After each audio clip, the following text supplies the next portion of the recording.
Welcome. This is Eclectic Podcast, Volume 4.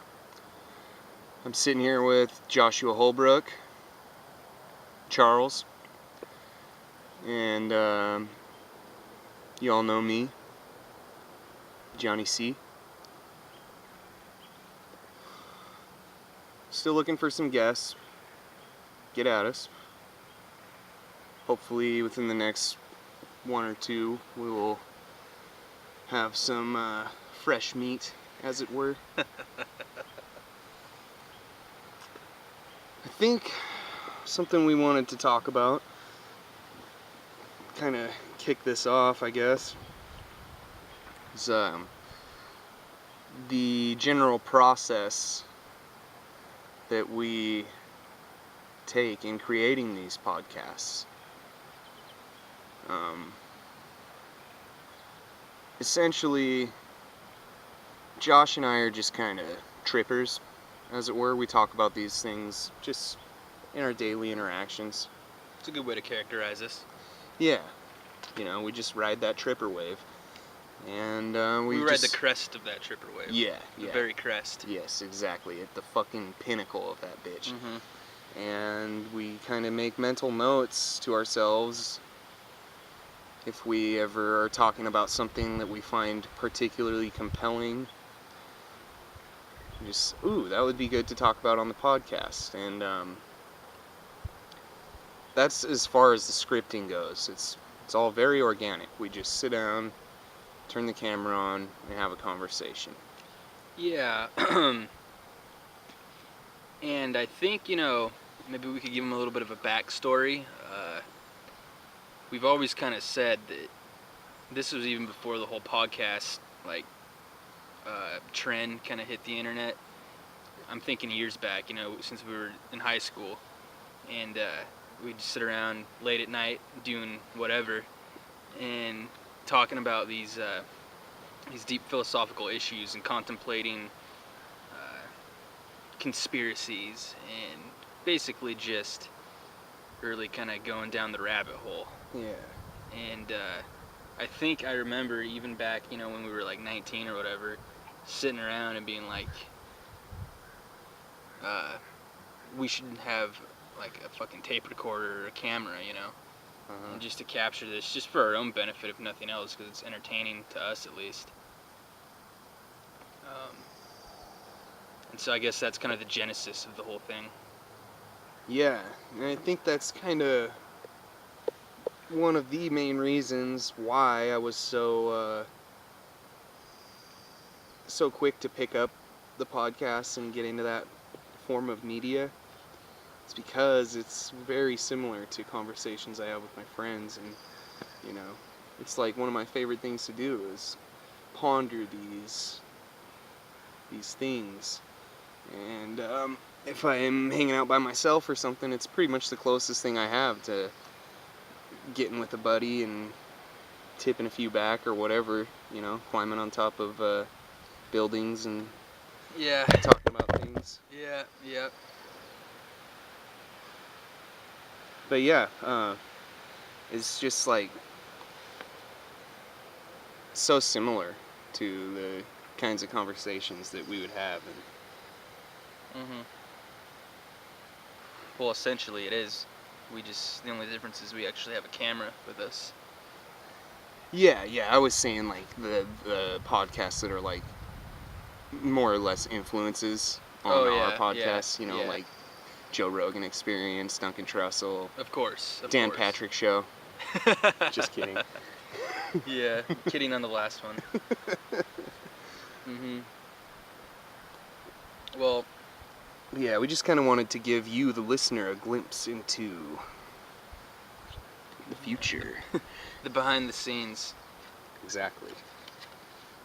And there really isn't a behind the scenes. I guess that's the point. Yeah. There's really not much to it. Just kind of post up somewhere where we don't think we'll be bothered, and that's the key. Let her rip. That's the key.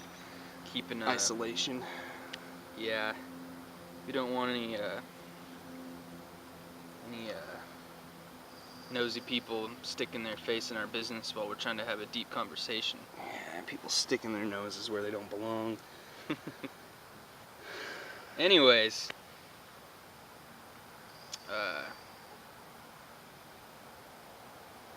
so let's think here. What's something interesting that's been on your mind lately?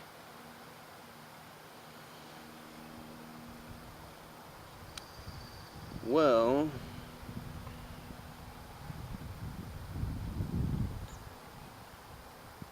how about confirmation bias? Why don't we talk about that for a little bit? Good topic. Confirmation bias.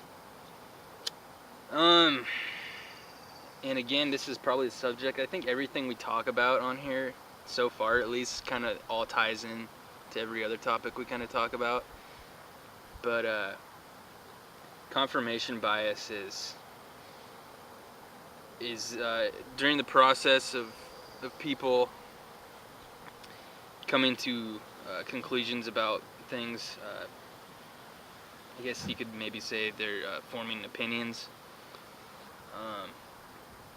Basically just kind of the way they form their world perspective. There's a thing that happens sometimes called confirmation bias, and what that is when people intentionally or maybe unintentionally, I don't know, it could be subconscious, but they seek out only information that will bolster their kind of opinion. What they're basically seeking out what they want to hear. Mm-hmm. You know, if there's they're reading, you know, say they're researching something on the internet, a topic that they're curious about, they're not going to really read or give too much credit to any opposing view from what the answer that they want, so to speak. And so they only will allow the information that's comfortable to them to kind of permeate into their psyche, and they'll kind of close out the rest. Yeah, it's all got to fit into those preconceived notions that they already have, and it may be that they are intentionally or unintentionally seeking out information that fits in directly with their preconceived notions on things, or it could be something that is open to interpretation or possibly outright in discordance with their beliefs, but they kind of put a little bit of a spin on it in their mind to accept it. In order to accept it, they make it up to be able to fit in with their... Yeah, they try to qualify it somehow. Yeah, and it's kind of counterproductive, I think. Well, I think it certainly is if they want to arrive at the truth. Exactly. You know. I mean, I think that's kind of the main goal in life, is to live in truth. Yeah, there's a quote that I saw recently. I forget who it's from, but it says, "The truth shall have no other god before it." And you know, I think that is true. The truth is true, whether we want to accept it or not.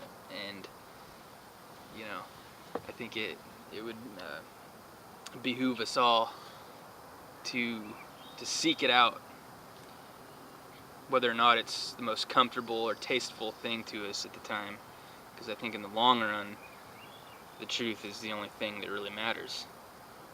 Well, on the point you just made of comfortability, it might not be comfortable and stuff, kind of brings me to the flip side of confirmation bias. I notice it in certain social situations, and I'm guilty of it too. Sometimes I'll be like talking with someone, for instance, and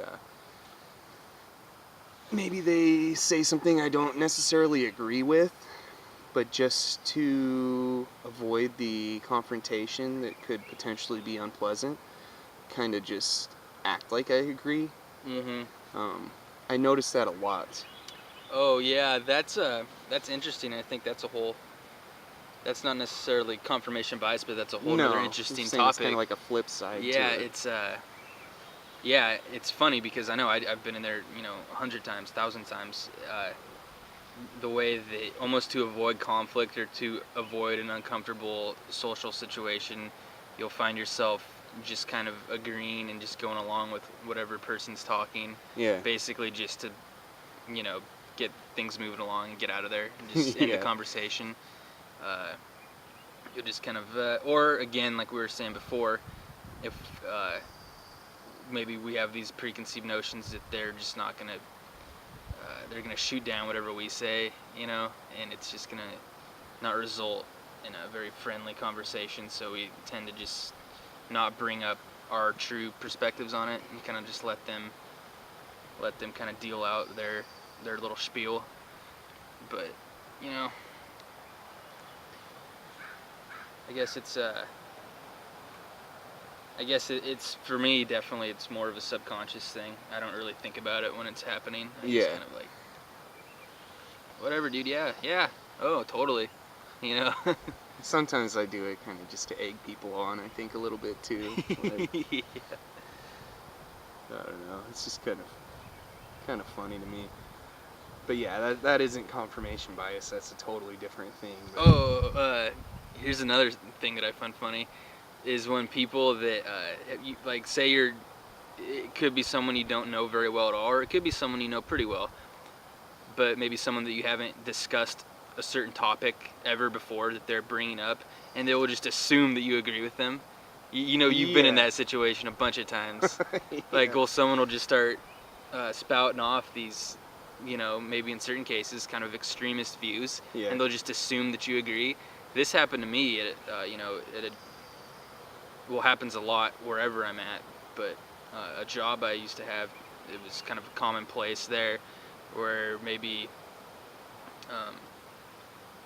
you'll get a lot of these, and it's not to say that the left wing doesn't do it too, real like committed Democrats, but it seems to me more, at least around here, people with kind of right-wing extremist views will kind of just assume that you're like in that club, and just like, it's like, dude, you don't even know me. How do you know that I don't hold polar opposite views? Yeah. It's funny. Like super far right-wing diatribe, maybe racist stuff, whatever. It's or gun rights is a big one. Yeah, and that's not to say that, far left-wingers don't do it too, but the demographic we're in is so primarily comprised of the far right wing. That's pretty much all you see around here. Yeah. It just happened at the bar like a couple weeks ago. You and I both were in a conversation where someone was talking about America goes around and fucks people up, and we don't apologize ever, and blah blah blah. And that's happened at the bars many times around here. But I know what you're talking about. But it's funny how I think that's kind of the another example of the playing into the whole, like, this is our team, patriotism club. Like, I don't think too many people ever speak against that stuff around here, and so it's kind of just like everyone assumes that we're all in that little club. It's like, God forbid you see past that. They haven't even considered that someone they're talking to might not agree. Yeah. It's funny more than anything else. I just think it's funny. I don't get offended by it. I kind of just more get laughs out of it than anything. I'll chuckle later. But yeah, it kind of goes back to the point I was talking about right after confirmation bias too. That night at the bar when they were spouting all this far right wing kind of pro-war, like borderline hateful stuff. Yeah, typical diatribe. Yeah, we both just kind of played along with it. Oh, you're absolutely right. We did, didn't we? Yeah, I mean, we were both having our subtle laughs about it at the time and afterwards, but... We're exchanging like a subtle glance. Yeah, like, I don't think they really picked up on it. Yeah. Kind of winking. Yeah. Get a load of this person. You know what I mean? That's not to say I don't like that person I'm talking about. Yeah. But I definitely don't buy into it, but I didn't see the point at the time because... Yeah. They were drunk. We were drunk. And that's a situation where maybe it was best to just let it go. Just let it slide. Mm-hmm. Yeah, and that's an interesting topic in and of itself, is times when it's acceptable to let it slide, or times when we should probably be like, hey, Yeah, I think are you hearing what you're saying? I think there's definitely a time to speak up, but that wasn't it. Oh, no. Midnight at a bar on a Saturday night in Grace Harbor, probably not the most conducive environment for intellectual talk. Yeah. We have to make that fucking concession. So Yeah, and it wasn't so much that I didn't think this person would get it if I were to start, like, speaking some on my views. It was just that I didn't really want to go there. I just didn't want to put in the effort to have that conversation. Yeah, well, there's so much to it, and there's so much ground we'd have to cover real fast. It's like a whole deep conversation that we're going to throw the door open to, and, like, I just didn't have the energy. Like, what am I going to do? Like, start citing, like, hundreds of Noam Chomsky references and be like, Yeah. well, this is the actual case here. But it just wasn't worth it. No. And, preconceived notions that may or may not be correct aside, a lot of times those people just probably won't get it. Yeah. Or they don't want to. I mean, like, I think they're it's capable. I think then it comes full circle back to confirmation bias, and that they won't let it in because they don't Yeah. want it to be true. Yeah, exactly. So that's kind of the whole deal with that kind of social interaction, I guess. I don't know. I think the main thing when thinking about confirmation bias, which a lot of people probably don't even give it a second thought that this is what they're doing when they're researching certain topics or whatever. The main thing isn't to accept everything that makes you uncomfortable, because then you're just a spineless nitwit, and that's not the truth either. The main thing I would think is to ask yourself, why does this make me uncomfortable? And get to the core of it. Yeah. And It might reveal something about yourself. Yeah. And if there's still some real fundamental value that you feel is right, and that's why you don't agree with it, nobody's holding a gun to your head saying you have to. Yeah. Yeah. It's just important to evaluate what's going on in your head. Definitely.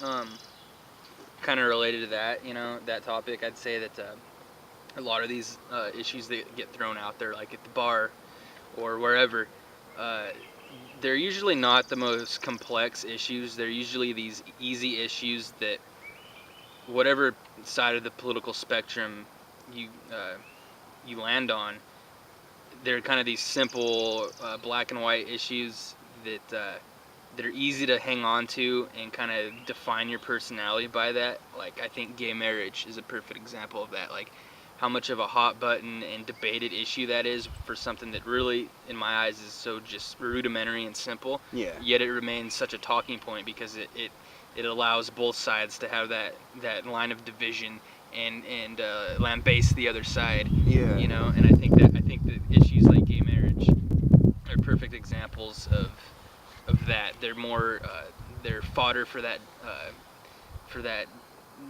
divisive debate more than anything else. Mm-hmm. And on the gay marriage thing, I'm pro gay marriage. I'm gonna just go ahead and say that.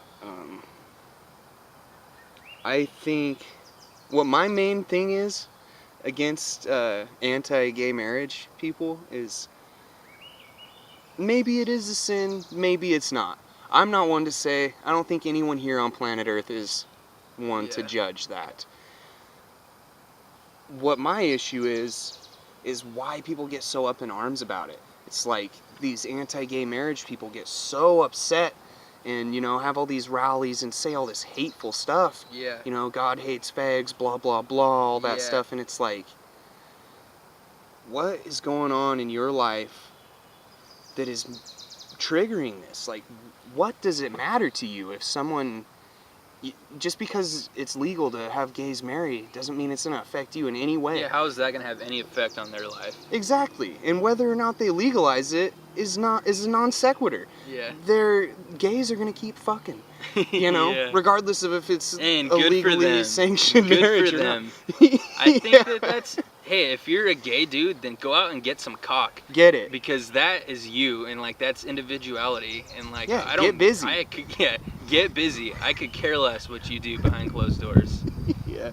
Get that penis, bro. But I think the reason it is such a hot button issue again is like I was saying, that like I think it's one of those easy topics that people can just bash the other side over, Mm-hmm. and they don't have to put any like, there's no facts behind it. It's not like some complex geopolitical war type issue. It's just yes or no. Mm-hmm. Gays should be able to legally get married, and it's so easy for them to just come to some conclusion and opinion on, and it's really sad that it is such a widespread mainstream issue. I mean, it's a total waste of time that we're even having this debate in this country. Yeah. I think it's ridiculous. I think it's kind of ridiculous that the government's even involved in the marriage in the first place. Yeah. It's between two people, and I don't see why Big Brother has to, why does Uncle Sam, involved in, like a sacred ritual between two people. Yeah. But, It's supposed to be the land of the free and no persecution. That's why our forefathers came here. yeah. And that doesn't just limit to religious choice. Lifestyle choices are not barred from that, I don't think. At first it was only property owning white men. Then it was, all white men. Then it was white men and black men and other men of other races. Then it was women and men. And now I guess it's to the straight men thing. They're straight people. Now gays, they're the ones that are fighting their civil rights battle. Mm-hmm. It's like, where does it end? There'll be other groups that pop up, I'm sure. Yeah. It's just a never-ending thing of trying to uphold a certain exclusivity to certain benefits of society, I guess. Yeah, and you look at any time there's a civil rights movement that's actually got like a group of people behind it, like women's rights movements, black people movements in the 60s against segregation and all that stuff. Yeah. It never holds up. People try, and people in power try and keep those people impoverished in whatever way it is, whether they want voting rights or no segregation or whatever, but it never holds up. So like, what's the point of even having this struggle? The reason it doesn't hold up is because they're on the wrong side of history. And I would venture to say that a lot of the leaders, people in positions of power and politicians and stuff that are even on the far right side, and they fought against civil rights in the 60s. They wanted segregation. Today it's in the form of anti-gay marriage. I would say probably a good portion of those leaders, they don't care. They don't give a shit whether or not gay people get married. What it is to them is they know their what's the word I'm looking for? Their constituents. They know their constituency, and they're playing off that. Like if it's a rural area with a lot of like country right-wing type of people that are anti-gay marriage, so that leader, then he's going to be anti-gay marriage to maintain his position of power. Keep the votes. Yeah, exactly, keep the votes. And so I think there's a lot of theatrics like that going on, that probably isn't an accurate reflection of who these people are, because I don't think they give a damn on a lot of issues one way or the other. It's really about how do I maintain my seat of power. And so I guess the big thing is for the average people, average citizens, to take a stand on issues like this. Yeah. And I don't know. The gay marriage thing again. That's something I don't get. I don't get what all the hubbub, all the fuss is about. Yeah. It's like, yeah, seriously, like, big deal. It's, I don't know. Some of these people act as if like being gay is some new thing that's just sprouted up. It's been around since the dawn of human sexual intercourse, Yeah. Even before that. Yeah. Before we were Homo sapiens, I bet you there were monkeys that were gay. Yeah, or any animal. You've never seen a male dog hump another male dog. Happens routinely. Yeah. And maybe something we've talked about many a time. I think a lot of the most hardcore anti-gay people are really they got some skeletons in their closet. Yeah, they have skeletons in their closet, and I think a portion of them, probably a pretty good portion of them, have some repressed homosexuality going on. Yeah, some kind of deep-seated fears in their own selves about. Yeah, I don't know. It's more comforting for them to jump on that and condemn it as wrong rather than confront their own homosexual tendencies. I'm of the mindset that everybody's a little bit gay. Just a little bit. Sure. You know, some more than others. Yeah. And that's okay. Yeah. Whatever. Yeah. I just think that the whole hatred and judgment of people of different lifestyles, whether it be gay people, people of a different race, whether it's sexism, whatever, it's so self-defeating. Why waste all this time renting those people headspace?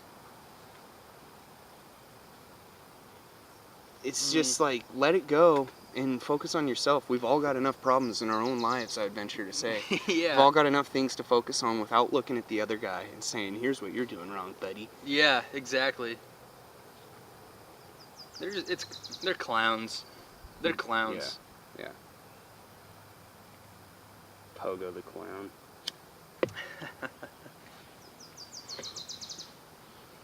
Well, I guess we've kind of stated our views on that. Yeah. Anything else interesting lately to you? Any topics you found interesting? Well, how about, I don't know, I was kind of reading up on some Albert Einstein stuff. Mm-hmm. He was talking about the universe and our whole planet Earth, our galaxy and beyond is all made up of matter and energy. And, you know, some more recent studies suggest that matter is just super condensed energy. Yeah. But it's just like, the first law of physics, matter and energy can't be created or destroyed. I don't have any kind of hidden agenda here or any kind of point I'm trying to push. I'm just want to pose the question that if that is true, matter and energy can't be created or destroyed, where'd the Big Bang come from? Yeah. That's a viable question. Begs to be asked. Mm-hmm. Where? Because I'm not going to argue that the Big Bang didn't happen, and that's how all this... I wasn't there, I don't know. So Yeah. if that's what people say, sure. People a lot smarter than us. Yeah. But it begs the question, what catalyzed that explosion of energy? What put that matter there? Yeah, well, I think that if we had a cutting-edge physicist here, he'd have probably a very good explanation for how all that energy, I guess, built up or got to the breaking point to where it had to expand and it was an explosion. I guess that makes sense to me. You know, I can buy that, but the question I have is, yeah, exactly, where did that matter come from? Mm-hmm. Just where did existence pop into existence? Yeah. How did that energy and matter or whatever condensed pre-Big Bang, where did that come from? Because essentially, right, if all of these theories are modern theories are correct for the most part, it doesn't go back. Their theories don't go back beyond the pre-Big Bang. There was just that matter and energy and a boom explosion, mm-hmm. Big Bang. But what happened before that? Where did existence come from? And I don't think that humans, in our brains, we just can't fathom what really happened. We don't know. Yeah. It's beyond our ability to comprehend. No, that's very true. That's a very pertinent point, and wholeheartedly agree. I just think it's interesting, and I get some kind of enjoyment out of just pondering this stuff, even though I know it'll probably never lead anywhere. I'm not going to have some aha moment where I'm like, oh, I know the answer to all this stuff. It's just interesting, and I think personally that it's a pretty strong argument for intelligent design. That in some fashion. yeah, exactly. Whether it's, some alien or the classic traditionalist religion idea of God or whatever, which I think, side note, most religions have an inaccurate representation of their God. Yeah. But I think that it is an argument for some form of intelligent design, which again is another thing that we will never know till we pass into the great beyond, I think. That's the very earliest point we could possibly know. Yeah. We either will or we won't. Maybe we'll know when we're dead. Maybe we'll ascend into that singularity, into that oneness with whatever it is that created us. Yeah. But yeah, it is a very interesting question. And who knows? It's interesting. Who knows? Nobody. We're all connected though, right? Yeah. Everything in the universe. It all originated from... like a pea-sized... The universe was condensed into like a pea-sized mass of everything. Yeah. So we all come from that same stuff. We're all made of the same atoms, and it goes a lot further than just every human is connected. We're connected with everything on this planet. We're connected with everything in the friggin' universe. Yeah, we're connected with every star.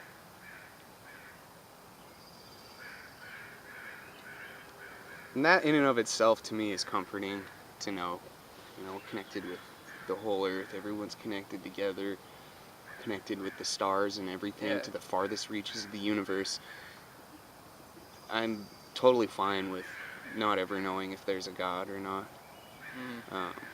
Just that in and of itself is a comforting notion. Yeah, it is. And of course, I think it's 99.9999% likely that there are other alien intelligent civilizations out there beyond number, and there are brethren. There are brothers too. It's not just white man, black man. Mm-hmm. It's like the entire fucking universe. So we're all brethren. Way beyond that. Mm-hmm. Kind of reminded me of this picture I saw while I was surfing the net earlier. It was just a little snapshot of space. Yeah. I think it was like a Hubble telescope picture or something. It was a bunch of lights and stuff, and it said each one of these lights is its own galaxy containing thousands upon thousands of stars and planets, and I don't know. I don't think we are alone in the universe after looking at something like that. I think it's kind of egotistical to claim that we are the pinnacle of God's creation. I think it is extremely egocentric to think that. I think it's a very Ptolemaic way of looking at reality, and I think that in this day and age, there's something wrong with you if you think, psychologically, if you actually believe that we're alone in the universe and that there's not aliens. Of course there's aliens. They're probably everywhere. And it's funny how outside of maybe popular culture and movies and science fiction and stuff, there's always an alien movie out at the theaters. But beyond that, and maybe, everyone maybe has a kind of a weird UFO sighting, whatever. Mm-hmm. But it's really not, it doesn't permeate down into the way we actually look at our own society. Because, in human history, we've always been the alpha. We're always in control of the planet. Maybe it's too uncomfortable a thought that there's a race out there that's thousands, maybe millions of years more advanced than us. And, I think that the way our technology is going and the progression of our society, we're getting to a point soon where I think it will become oh so clear that there are aliens out there. You know, first contact. If you don't subscribe to the idea that the government already has confirmed that, which there is interesting evidence to support that claim. That's an interesting subtopic. Yeah. But let's just say that there hasn't been. If there hasn't been, I think it's still imminent. And is humanity ready to accept that? I don't know, man. I don't think so. I mean, I think some people might be okay with it. Yeah, well, the open-minded ones, the ones that are seeking truth again. Yeah, I think on the whole, though, it would just be too shocking. Yeah. Such a... People would trip. Yeah, exactly.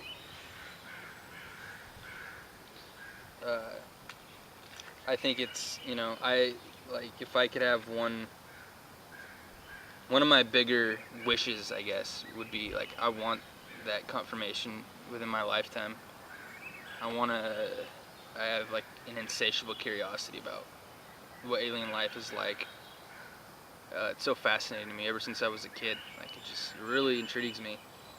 Because, I mean, a spacefaring civilization and the way they can harness energy and the technology that they have and the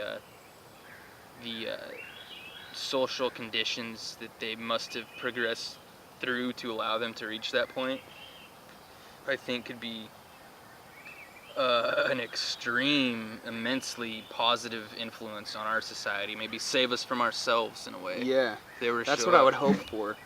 And I think that if a species had evolved to that point where they could travel great interstellar distances, light years and stuff, I think that they're kind of beyond that barbaric, animalistic stage where they're here to kill us all, you know?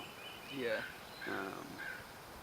I think that's that when it's in all the movies and stuff like that, you know, that's, you know, 90% of alien movies or alien invasion, they're trying to kill us. That's a human quality that we're assigning to you know, the idea of aliens. You know, we don't know, like, I mean, it seems that they would have to have evolved past all that bullshit, but yet we're making them in popular culture out to be these monsters that act like we do. Yeah. Like we're gonna go kill other people and take their shit, and we're gonna take their resources. Like that's a human quality that we have no reason to assign to any other species in the universe. Yeah. Well, and like also there's an interesting theory that's kind of prevalent amongst alien conspiracy theorists and whatever, that, like, okay, look at it this way. If the aliens can travel these light years, these great interstellar distances, essentially they would have to master the speed of light in some way or another, which essentially is time travel. Yeah. And some people say that aliens, as we think of them, or some of the encounters that have supposedly happened throughout the course of human history, are aliens. These aliens are humans that have evolved and essentially came back in time. Sure. I think that, once we reach that point, or the other billions of planets with life like that that have evolved to that point, I think that is a singularity that happens. Like, time doesn't exist in the way we think about it anymore. Yeah. And it's all, there's just this singularity of life out there that, you know, whether they were originated on another planet or they originated on Earth in another time, it doesn't really matter, because it's all basically the same at a certain point that you get to. Mm-hmm. You know, so I mean, you know, I guess it's like being a part of like a galactic community. Yeah. You know, as opposed to, you know, just some little race here by ourselves. On your planet. Yeah. It's just confined to that. Which, let me just kind of throw out a little Easter egg for a future podcast. I have had an experience. When I was about 14, I did see what I think was a UFO, and I was not by myself. That's why I want to hold off till a later date, so we can have somebody corroborate the story, so I don't look like a crackpot. Yeah, I'm excited for that tale. Yeah, and this was before I started experimenting with psychedelic drugs and anything of that nature. This was real. I saw some crazy shit, but that's all I'm going to say for now. Yeah, it'll be a good story. Yeah, we'll get to that in due time. Now's not the time. Yeah. But I do believe that we are not alone in the universe, and I believe that I've seen firsthand things that would suggest that. Yeah. Yeah.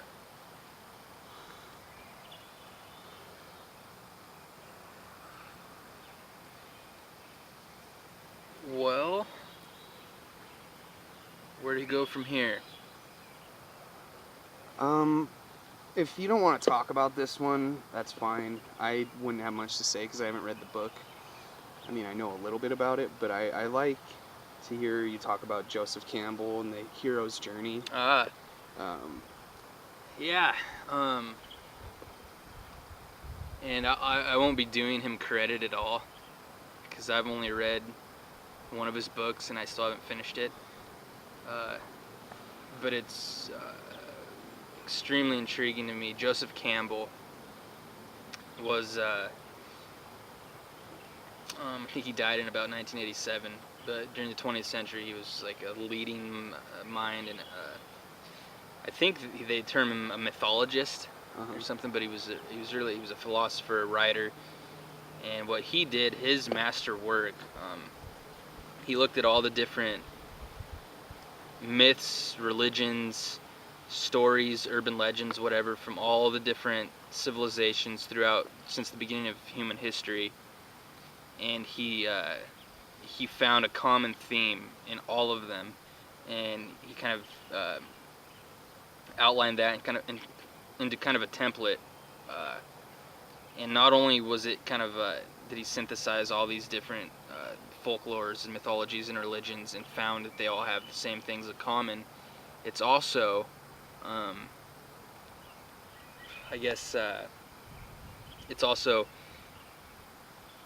kind of a template for an individual's life, the life that we all live. It's kind of these same occurrences and chapters of a person's life that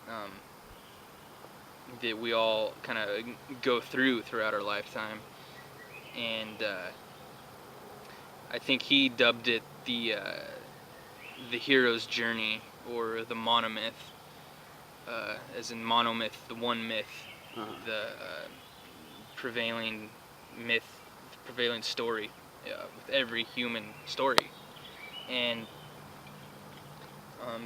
they're just for like a cursory, brief kind of explanation of it. It like there's the begins with the call to adventure, something that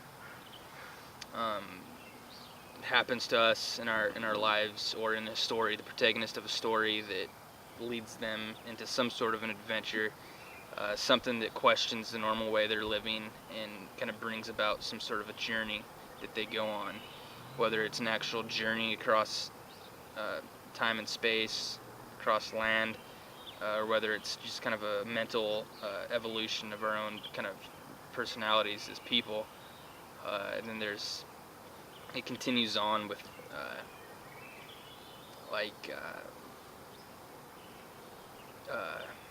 supernatural aid, some helper, or in the stories it's always the wise old sage, the Ben Kenobis, the Gandalfs that come into play, or in every religion, the Krishnas that assist us or the protagonist in processing kind of this new realization about our lives and our existence.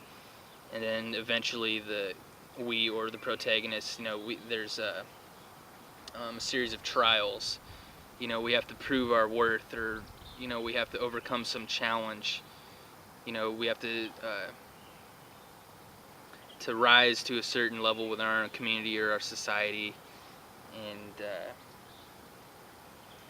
whatever this great thing that we want to achieve that's blocking us from our supposed happiness, whatever this thing is, this great challenge in our lives, we have to overcome that. And then when we do overcome that, we have an apotheosis, which is I think the word means basically elevation to the status of a god. Yeah, rise to a godlike status. Yeah, and that's basically we've conquered our fears, we've conquered our challenges, and we've achieved what we set out to achieve, and now we have this knowledge or this experience, whatever it is that we've gained from this, and it's transformed us into a different person. And then there's kind of an arc where, then we re-assimilate into our regular lives with that boon of knowledge, experience, whatever it is that we gained from this experience, from this journey, and we kind of resettle into our lives and try to apply it in a way that kind of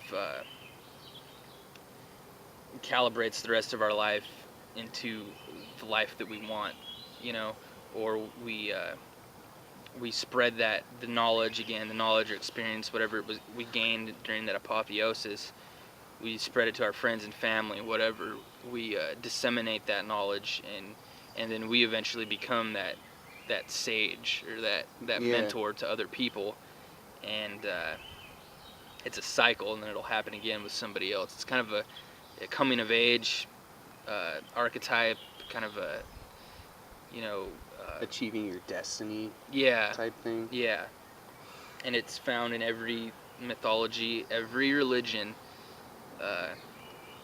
and in our lives too. And there's a lot of examples in his work, and it's way more complex and interesting and detailed than my little description.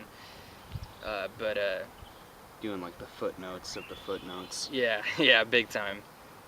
But just as like an interesting side note, it's like in the Bible, the pre-flood world, Noah's flood and all that, like that's something that's found in basically every single religion, in every tribal story.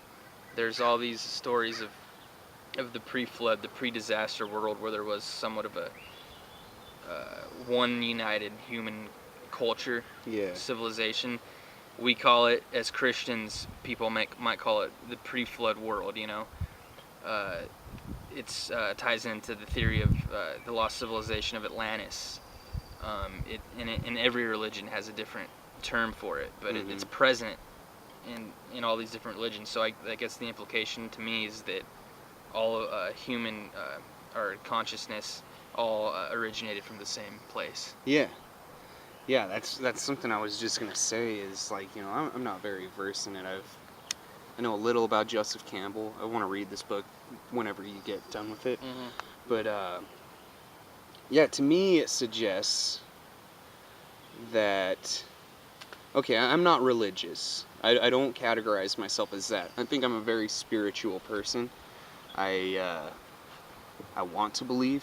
I just don't know what to believe. Yeah. And I'm a seeker. I'm a seeker of truth. But it's encouraging to me, because I believe that it is evidence that there's some shred of truth in all religions, which is one of the main things I have against religion, is how each one is kind of takes this combative stance against the other religions, and it's like, what a better world it would be if they all just worked together. Yeah. But anyways, that's besides the point. It's encouraging to me. I think there's some shred of truth in all of them. I think it's just hidden. You can't just read the book, whatever religious text you're into, and take everything at face value. It's hidden in there. And I was reading something a week or two ago that I found really interesting, and it's kind of a confrontation of my confirmation bias at the time, because it Yeah. kind of was something that at first I was like, oh, I don't know, seems a little blasphemous. Yeah. But the more I thought about it, I was like, yeah, this could be true, and if it's life changing and beneficial to your life, then it's true enough, I think. Yeah. But it was a passage from the Bible that I think most people who've read it would be familiar with. I am that I am. I am the Alpha and Omega, the beginning and the end, so on and so forth. And the premise, I found this on Truth Contest. It's a page on Facebook. If you haven't looked at it, check it out. Some of the stuff I could take it or leave it, but every once in a while, more often than not, I get something out of it that's like, whoa, that's mind-blowing. Yeah. But it said that this passage, I am, the Alpha and Omega, beginning and the end, is not a reference to God. Well, maybe it is, but it's more a reference to life itself and the journey that everyone goes through, which is comforting in the fact that it suggests we are all eternal beings. We all have that gift, and that's goes back to what I don't like about religion. It's like it's exclusive. And I don't think that any of the great teachers of those religions or the gods that supposedly had them would want that in their message. This is exclusive only for these people. Yeah. Fuck that. Yep. You Yeah. know? Fuck it. It's wrong. But yeah, I don't know, I think that's really interesting. Yeah, well, I think we're kind of approaching that time. Yeah, I should probably get to work here pretty soon. Yeah. Back to the real world. Well, Just kidding. Any last words? I think again, I would just like to stress that we're looking for guests. And Talking to you, Chad. Yeah, Chad. We won't say his last name, but you know who you are, Chad. And hopefully sometime soon, maybe said Chad will be a guest. But anybody. Yeah. Anybody. We'll keep busy in the meantime. Granted that we know right now there's only just a kind of a handful of people that are kind of following this podcast, as it were. Yeah. But you know what? We're just looking for anybody to talk about anything, and hopefully real soon here in the next couple we'll start having guests on and kind of branch out a little bit. So I guess I'd leave it with that. Yeah. Thanks for joining us. It's been fun. Bye-bye now.